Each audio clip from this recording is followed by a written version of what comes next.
एक बार महाराज अकबर को पड़ोसी राज्य से एक खास मौके के लिए न्योता मिला। उन्होंने झट से बीरबल को बुलाकर कहा कि इस खास मौके पर जाने के लिए एक बढ़िया सी पोशाक तैयार करवाई जाए। बीरबल ने उसी समय महाराज के शाही दर्जी को बुला लिया। दर्जी सिलाई कढ़ाई के लिए अपना सभी जरूरी सामान लेकर दरबार में हाजिर हो गया।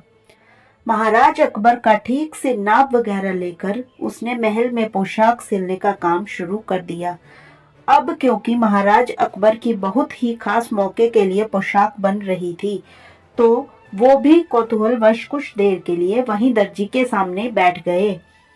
दर्जी ने अपना काम शुरू करते हुए सबसे पहले कैंची से कपड़े को अलग अलग कई टुकड़ों में काट कर कैंची को नीचे जमीन पर एक तरफ रख दिया।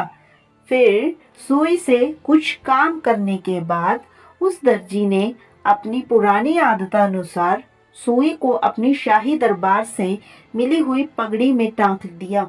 महाराज अकबर को कुछ अजीब सा लगा कि इतनी महंगी और सुंदर कैंची तो दर्जी ने अपने पैरों में रखी हुई है और छोटी सी सुई को अपने बेशकीमती महंगी शाही पगड़ी में टांक दिया।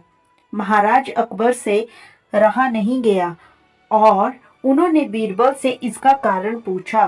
बीरबल ने कहा, महाराज, दर्जी ने दोनों चीजों को उनकी असली औकात के मुताबिक ठीक जगह पर ही रखा है और मेरे हिसाब से उसने ये बिल्कुल ठीक ही किया है। महाराज अकबर ने गुस्से में बीरबल को डांटते हुए कहा, तुम झट से हर बात का जवाब बिना सोचे समझे दे देते हो। तुम ये सब कुछ इतने विश्वास के साथ कैसे कह रहे हो कि दर्जी ने कोई गलती नहीं की? तुम क्या जानो कि चंद पैसों की सुई के सामने हमारे दरबार की शाही कैंची कितनी कीमती है, और तुम साथ ही ये भी कह रहे हो कि उसने बिल्कुल ठीक किया है। क्या तुम मुझे इसका कोई एक ठोस कारण बता सकते हो? बीरबल ने महाराज को बताना शुरू किया। अगर आपने गौर किया हो तो कैंची का काम सिर्फ हर चीज को काटकर टुकड़ों में बांटने का है, फिर चाहे वो कपड़ा हो या अन्य कोई और वस्तु। दूसरी तरफ सुई बहुत छोटे होते हुए भी सिर्फ हर चीज को जोड़ने का काम करती है। वो हर छोटी बड़ी चीज को जोड़कर उसे हमारी जरूरत के मुताबिक हमारे इस्तेमाल करने के लायक बना देती है, जिससे कि साधारण सी चीज की कीमत में भी कई गुना का इजाफा हो जाता है। ये छोटी सी सुई का ही कमाल है कि कैंची से कटे हुए चंद कपड़ों के टुकड़ों पर बेशकीमती कढ़ाई आदि करने के बाद उन्हें आपस में जोड़कर आपकी यह अनमोल और बेहतरीन पोशाक तैयार कर दी। बीरबल ने अपनी बात को आगे बढ़ाते हुए कहा, महाराज, हर चीज की कीमत उसकी उपयोगिता के अनुसार ही आंकी जाती है, ना कि उसकी सुंदरता और कीमत को देखकर। कुछ ऐसे ही लोग आपको हमारे आसपास देखने को मिल जाएंगे। एक श्रेणी में तो वो लोग आते हैं जो समाज को धर्म, जाति, ऊंच नीच, गरीब अमीर का भेदभाव दिखाकर एक दूसरे से तोड़ने का काम करते हैं, और दूसरी तरफ साधु संत अपने नेक कर्मों से हर वर्ग को जोड़ने का प्रयत्न करते रहते हैं। कोई भी कार्य अकेले करने से सिद्ध नहीं होता।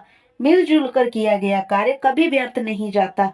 सभी को साथ लेकर चलने वालों को तो दुनिया हमेशा सिर आंखों पर बिठाती है और भगवान का रूप मानकर पूजती है। बीरबल के इस कथन से महाराज अकबर भी ये मान गए कि योग्यता, ईमानदारी के साथ साथ संगठित होकर चलने वालों के समक्ष हर कोई घुटने टेकने पर मजबूर हो जाता है। बीरबल ने अपनी बात खत्म करने के साथ ही महाराज अकबर को कहा कि इसीलिए मैं तो राजमहल के सभी कर्मचारियों से कहता रहता हूँ कि अकेले का कोई महत्व नहीं होता। जब भी चलो संगठन के साथ चलो, इसी से विजय मिलती है। जो कोई अपने जीवन में सुख और शांति देखना चाहता है, उसे हर छोटे से छोटे रिश्ते को कैंची की तरह काटने की बजाय सुई की तरह जोड़ते रहना चाहिए। जैसे ही बीरबल अपनी बात खत्म करके जाने लगा तो महाराज अकबर ने उनसे कहा कि तुम्हारी सलाह शुरू में तो कड़वी दवा की तरह लगती है, लेकिन उसे अमल में लाने पर जीवन में बहुत मिठास भर जाती है। इस दुनिया में हमें भी सदा सुई बनकर रहना चाहिए, कैंची बनकर नहीं, क्योंकि सुई दो को एक करती है और कैंची एक से दो को कर देती है। इसलिए जब आप समाज में हर किसी को जोड़ने का प्रयास करेंगे, तो आप चाहे किसी भी वर्ग से ताल्लुक रखते हो, दुनिया वाले आपकी औकात को भूलकर बिना देरी किए आपको तख्तोताज पर बिठा देगी। कौन, कब, किसका कितना अपना है, वक्त हर इंसान की औकात बता देता है।